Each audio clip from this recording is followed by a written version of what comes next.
Great. This is really exciting. And on stage, what you have is really the life cycle of technology. And we're missing one part, and that's the university community. But we do have the Tech Transfer Office, or a partnership with Tech Transfer Office, where a lot of the technology comes out of. And I actually think, if you don't mind, we'll just change the way this starts a little bit to start with that, and then just sort of work through the technology. My company, Alpheon and Strathspey Crown, will be at the end of that, because what we tend to do right now is acquire other companies. And so it'll sort of show the end of the food chain. So Kirsten, would you start and give a 3-minute discussion of what you're up to? Sure. So my name is Kirsten Leute. I am currently Senior Vice President for University Relations at Osage University Partners. Osage University Partners is a venture capital firm that invests solely in university startups. But my previous position was Associate Director of Technology Licensing at Stanford University, which we usually received about 500 invention disclosures a year. Usually we're licensing about 15 startup companies, and I was there for 19 years. That's very exciting. Right, great. Diego Rey, is that right? Yep. Hello, everybody. So Diego Rey, I was a PhD student at Cornell University doing my doctorate in biomedical engineering, where I met Jason, who did his MBA, and we started a company called GeneWeave Biosciences. So it was recently sold to Roche last August. And the company itself is a university spin out originally. We grew the company about 50 people, and the space that we're in is clinical diagnostics. So we developed a test for detecting resistant bacteria, figuring out whether patients carry the bugs so you can handle them appropriately for infection control, as well as figuring out which drug will work against which bugs so you can guide treatments. Yeah, Jason Springs on the other half of that story. Probably have the least healthcare credibility other than GeneWeave, so as a business and economics guy by training. But today, currently, we actually, when Roche acquired us, they hired every single person within our company. So we're now actually both there and building new systems, which we've been told we can't talk about too much. But it's definitely an interesting transition. Hey guys, I'm Meerson. My background actually similar to that in healthcare. It's in software engineering.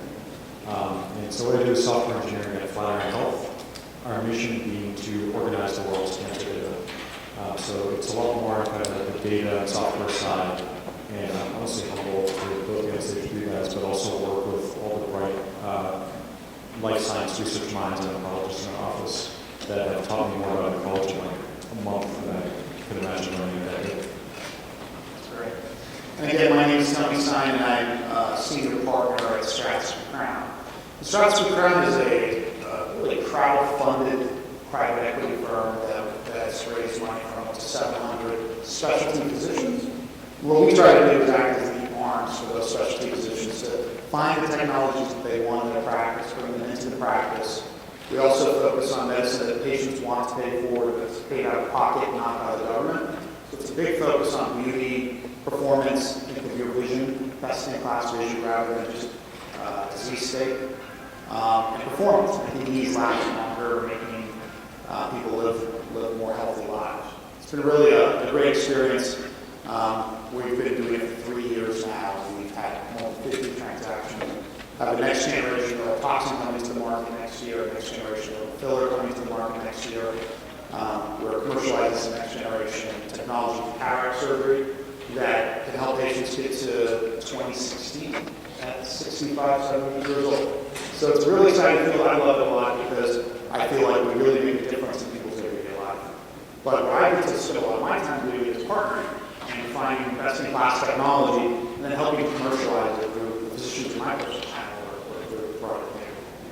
So with that, why don't we start at the beginning and just take a minute. You've had a wonderful experience in watching technology come to market. The audience a little bit about how that happens and how your firm is facilitated. Well, so I'll start actually with my Stanford experience, just because a lot of the most disruptive technologies come out of universities these days because you don't have the core mission that perhaps the company necessarily does, which is getting a certain product out and then improving it. Whereas at the university, you can think big and you can think totally different. funded to actually think in that way.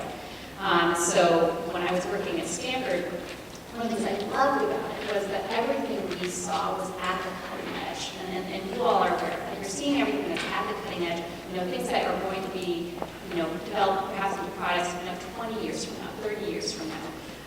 And so our job at Stanford then, knowledge transfer, was to shepherd this out of the university and into a commercialization entity that actually could take it to the next steps.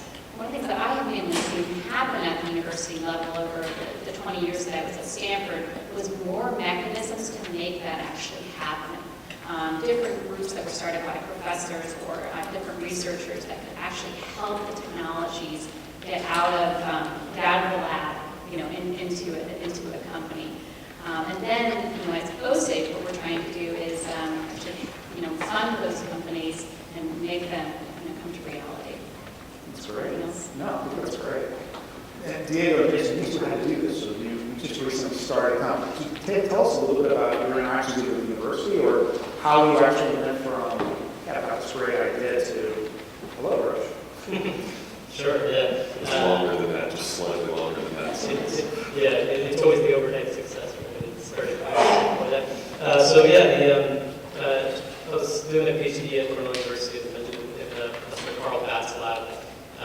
Really, really cool lab at Cornell. I was doing all kinds of things from DNA detection tools and devices, so PCR and a tube with a chip and locks, all kinds of things to make these things feel portable. Cancer therapeutics and diagnostics, and several other areas. And I had this early idea for developing a simple-to-use test to detect bacteria and figure out which drug would work to treat these bugs. And so I went over to the business school at Johnson School in Cornell and decided that we need to figure out a little bit more about what happens from the lab bench and everything in between getting to a product in someone's hand. What's that middle part? It's a big unknown for myself and a co-founder in the company, and Leonardo Shader's lab of mine. And actually, Professor Wes Sine, sitting over there, he put us in touch with MBA students, which happened to be Jason Springs, and we really hit it off as a team early on and formed the founding team of what became GeneWeave. At that point, we basically just tried to take advantage of every resource we could at the university to kind of learn the ropes, all the classic stuff, business plan competitions. Cornell had a few different resources that were available for students at the time that I'm sure have actually expanded since then, since it was somewhat early days for us, or even for the university on the entrepreneurial side. Things like legal assistance, the tech transfer office, patenting the technology to the university, et cetera. And so all the building blocks of starting the company. And there's a couple of things I think along the way, in addition to just the support that you get from the university. Actually, Dr. Langer mentioned a couple of these. One of them is not giving up. Along the way, we had a ton of no's. We never had any grants. It's a familiar story from hearing Dr. Langer's talk. We tried. We tried. Over and over. We didn't know that would be a positive slide. That's going in our deck now. Yeah. And so not giving up for sure was an important aspect of the whole thing. It's an uphill battle for sure. And the other one is a healthy level of being naive about the whole thing, not knowing what these hurdles were, and just diving right in. I think that's another thing that, in addition to the resources that you take advantage of, is the personal drive that I think is required to push through. Yeah, I think the naivety definitely, it certainly helped me. I was in the aerospace industry, and Diego showed me, some ferrofluid in a tube and told me this is science. That was the first time we met. I was like, he could do anything. So that's, by the way, for anyone who's a technical person in the room, that's all it takes to convince an MBA to do work for free for a really long time. It's just do a little bit of magic in front of them.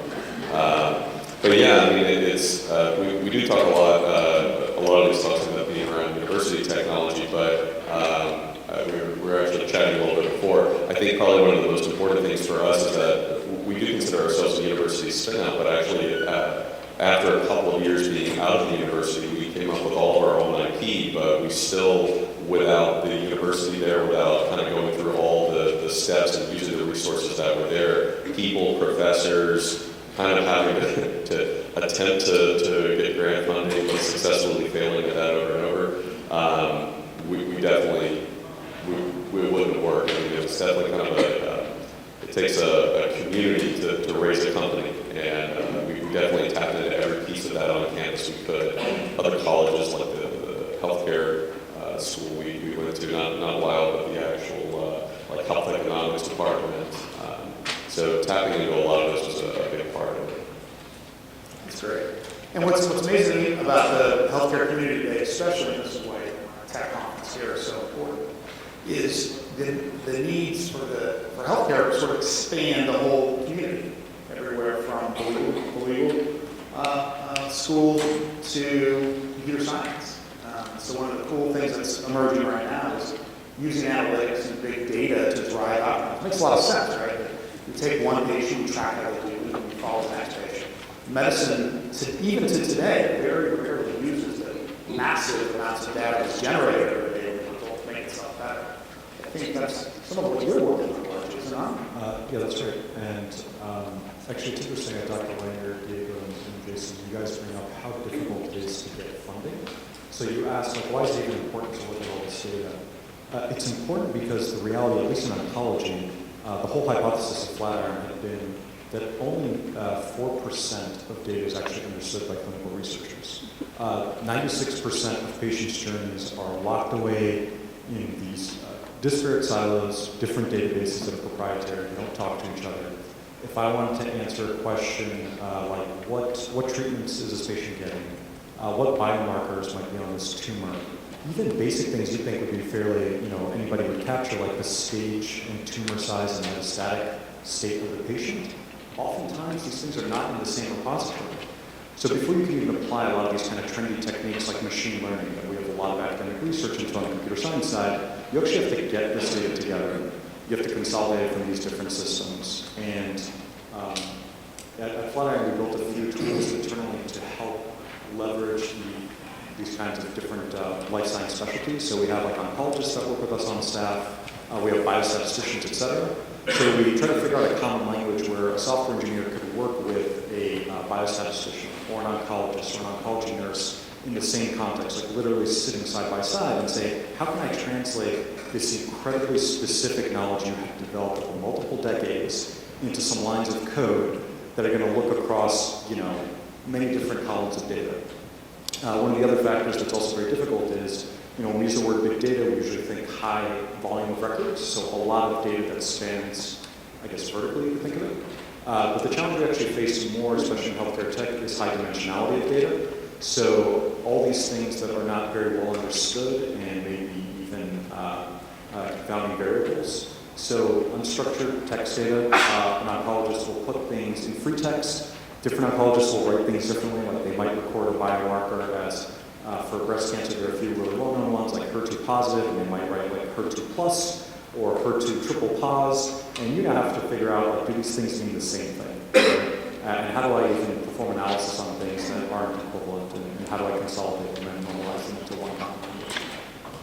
I think I just want to make a quick comment. So you're talking about the oncology space. For anyone who's just looking for a giant blue sky of unlimited opportunity that, dear God, needs to be solved, it is the problem that you guys go after in oncology is a pervasive problem in healthcare in general. So it's pretty interesting to walk into a hospital or to watch these presentations by Professor Langer and other folks who, we have all these amazing materials, treatments, diagnostics, like each individual place you go into a hospital or a physician's office, you have unbelievably powerful technology. But when you actually just need to know what happened to me during a hospital visit, that is like taking a step back into, I would say the 80s, but it's actually sometimes the 60s and 70s in healthcare. When you go into the kind of the guts of a hospital and you want to know what diagnostics have been done, what were the results, what did this patient get treated with, like all these different questions, we assume, because we all live in the world we live in, that all this we should be able to press a button and it should just pop up. Because as a data problem, we solve that in spades everywhere outside of healthcare, but it's like walking into the dark ages. Even though we have digital health records, none of them talk to each other, and whether it's oncology or anything else. So for anyone just looking for opportunity, if you solve that, that will raise the average lifespan of the entire race of human beings, at least in the U.S. And I just want to say that's actually an area that we're looking to invest in. There you go. Now we found your money. And I always found that as well, because I was in South Korea recently, and one of the private hospitals there had the most amazing electronic medical records set up, where the patients actually walked out with the records on their app. So, you can sort of choose how you want to approach this. You can find a space to start it yourself. You can go to South Korea and import some technology that can work well here as well. And the other thing that really struck me as we had this conversation so far is if you have your own passion, whatever it is, it probably applies somewhere in healthcare. So, if you love big data, there's some wonderful places to make short-term, big changes in people's lives. If you love psychology, there's a real need in healthcare to make sure that every kind of surgery happens in a way that promotes health afterwards. And if you love design, there's some real design needs in healthcare. One of the big problems we have in healthcare is it's been isolated in some ways from the broader scientific community. And so here at the university, you can really look at your area of specialty and ask yourself, how can I make a big difference? I think that's actually been one of the biggest changes that I've seen over kind of my career in the universities too, is the fact that people are talking to each other in different disciplines so much more, and the universities actually have programs now that actually encourage that to happen. And they don't want people to stay in their own specific area. They want that networking and the cross-disciplinary actions to happen. The other thing that's, as we look at the stage, what you see is people who, and Dr. Linder as well, people have said, I want to go find an answer. Because the first answer always going to get, even in my own health experience, I go to my doctor, often the first answer I get is not the right one. I have to say a second time, get glasses. Okay, what about contact lenses? Okay, that's there. What about laser surgery? Oh, that's there. And so it's an ability to really dig deeper and ask questions. The panel, it's been a very innovative group. So as you see all these future entrepreneurs or partners of future entrepreneurs, what advice do you have in starting a company or taking the next step to partnering with technology? So my first piece of advice is don't look at your technology as your be all, end all. And I mean, you guys are, for example, really it's the people that you're associated with and the markets that you're pursuing. Those are going to be your biggest factors of getting your company off the ground and actually moving on. So your technology comes third. Yeah, that's absolutely right. And I think a little deeper into the GeneWeave story, I mentioned that we wanted to develop a very simple to use, cost-effective test for detecting bacteria and so on. But what really went into that piece was actually identifying the clinical need and the problem first, and then the technology came later. Jason mentioned that we developed our all-around IP after we left Cornell. And so at the end of the day, it ended up not being our Cornell technology. But the reason for that was because actually we didn't start with the technology first. We started with the problem first. We really defined the problem at Cornell, the business model around that, and how we're going to make a clinical impact. And then the pieces came together of how to actually go and solve the problem with technology after that was done. And that was pretty short. Starting with the technology and figuring out where to put it, oftentimes you end up putting it in the wrong place or forcing a solution to a problem since you're bounded by whatever limitations of the technology, what that might be. I guess I'd say that as far as advice, to your point actually, but you can come into healthcare from any angle, and that's I think especially true these days. Jason came up with the concept of life sciences, basically entering what he coined, so to speak, an applications layer, in that a lot of the fundamental infrastructure of what it takes to actually do things in healthcare, and life sciences in general, has been laid out. It's analogous to what happens with the technology sector. With we have the internet, we have before that transistors, etc. A lot of the infrastructure that now enables folks to literally build apps on top of that, and similar thing I think is happening in life sciences and healthcare. DNA sequencing is really inexpensive. Still a lot of data problems to figure out with sequencing, but it's really inexpensive to get that data. Synthesizing things at a molecular level, it's become a much more cost-effective and quicker and so on. And so this is just a couple of examples, but across the board, all these things come together, and it's a lot easier to enter what was traditionally really hard to get into solving problems in healthcare. So I think that really kind of democratizes the whole thing, and it enables people from to come in completely as outsiders, so to speak, and have a fresh set of eyes and solutions to these types of problems. So I guess the short advice is just go for it. Just dive in. It's easier to get in now than it has ever been. I think that really innovative solutions coming out of an outside perspective. Yeah, I think something that's a very practical practice that anyone who's a student in the room, anyone who's in the industry, would like to be in the industry, actually doesn't matter where you're looking at, but kind of taking off of, we're in an application layer.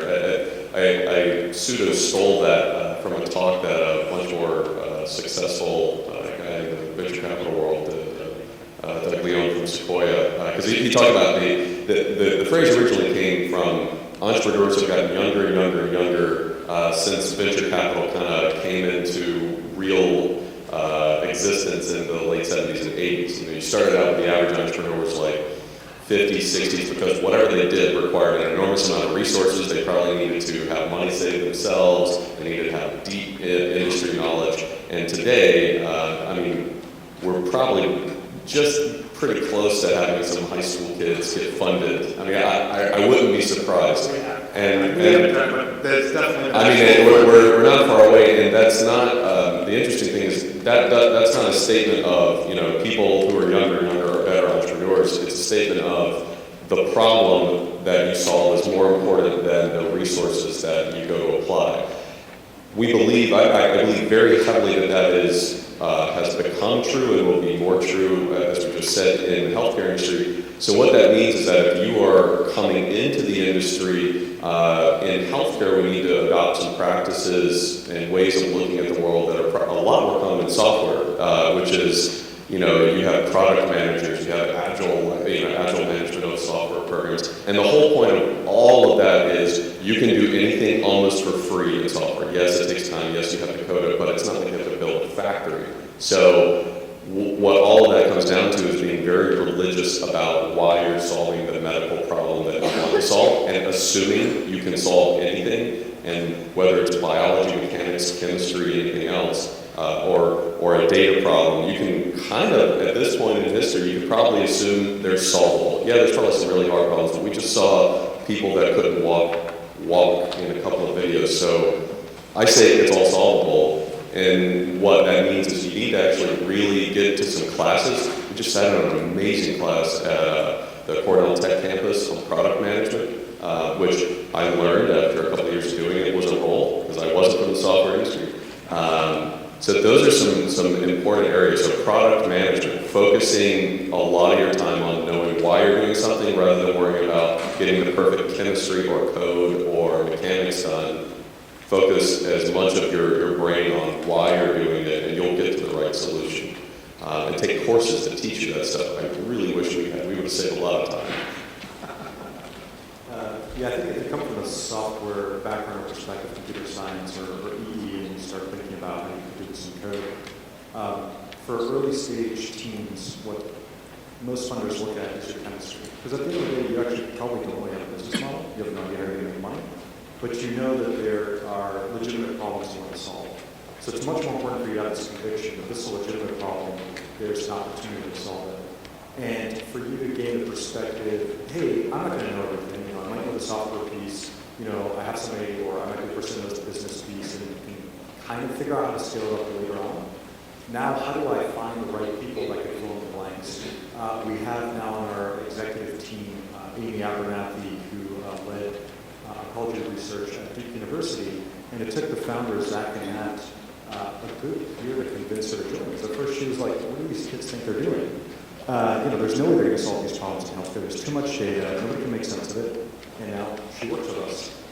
And I think that it took that kind of team growth and maturity to say, like, hey, we're not going to have all the insights. We need people who really understand oncology, who really understand the clinical aspect to make it work. But there are way fewer knowledge barriers to solving these problems than there are just like logistical and getting things done. And I can agree more. And so my two pieces of advice are, number one, don't go traditional. So venture capital is a good and it's one area of sourcing. There's lots of sourcing. So find a customer that needs your product and they'll likely pay for the development. Find a partner who really believes in what you're doing and they'll likely give you the start. So money is much more prevalent than you think because you're likely only looking at one or two places and you really have to get creative. And on the flip side of that, take the biggest idea you have and make it as practical in one place as possible. What we always advise our partners to do, or what we do internally, is we find one physician's office or one patient, and we get it to work there. If we get one down, and that takes us a long time. When we get that one down, we're going to go to 2, and then 3, and then 5. And 5 is a big milestone for us. And then 5 becomes 10, and that's a big milestone. 10 becomes 25, and that's a big milestone. 25 becomes 100, and then you're on something. And in a lot of our areas, really when we get up to 10,000, we feel like we're sort of on a good flow. But it all started with all that experience in that one office solving that first problem. And the tech just morphs for that problem. Just a quick comment on, I think there's a good balance. Get something bite-sized where you can solve a problem, but one of the things, especially if you are interested in venture capital, as opposed to maybe some other forms of capital, for anyone that is looking at, if you want to make some huge huge product or have a big company that has a big health impact, we talked with a lot of startups, and people want to kind of, I'll solve a little bit of a problem on this side market, and I'll get a tiny little bit of money or grant money and try to do this little thing. And it's a worthwhile exercise to say, and I push folks that come to me for advice, and Diego and I actually invested in one group that actually did this. What would you do if you had a company, if you're trying to make a pitch to go get money from whomever it might be, what would you do with $10 million? Like, give me the $10 million plan. And that seems strange, but a lot of people think that they have to do this bootstrapping, like figure out something and get just a tiny bit successful, then move to the next stage. And oftentimes that can limit the scale and impact that a startup could be. If you had an oncology startup and you said, well, what I'm going to do is just make a really easy app to print out a report from the doctor's visit you had, that doesn't solve the big problem. You need to solve the big problem. And the money is there, whether it's from venture capital or not, but your idea has to be large enough. So don't be, I just see that, I see a lot of folks kind of be a little bit timid about the scale of what the solution they want to build. Like, every $1 billion company started with a couple of folks that should have known better, And so make sure you get big ideas, put them down on paper, assume you can get the money you need, and then people will tell you if they don't want to give it to you, believe me. I guess just really quick to follow up on that, whether you're solving you're working on a smaller problem or a larger problem, it's oftentimes just as much work. So part of this also comes into you're going to need to put in a lot of work, a lot of hours. It might as well be a big problem that you're going after. The risks are similar and so on. And I think it's just kind of the old cliche dream big. That's absolutely true though. I mean, you just got to go for the fences. It's going to be just as much work. If it's something even smaller. So I would just say also, your point about venture capital, venture capital is very few companies, very, very few companies, honestly. And so, unless you have, a $10 billion market that you're going after, venture capital it's probably not necessarily right for you, but you got to start somewhere, and you got to start with people who are going to give you the small amounts. And so, you do this, but you do have to have the big idea that you're going for, that you're actually trying to get to. So start with where you can, and get friends and family or angels. Exactly. Doing as big as you can and do something today. I think that's what you said. Well, thanks to the panel. Really great panel, and really appreciate it.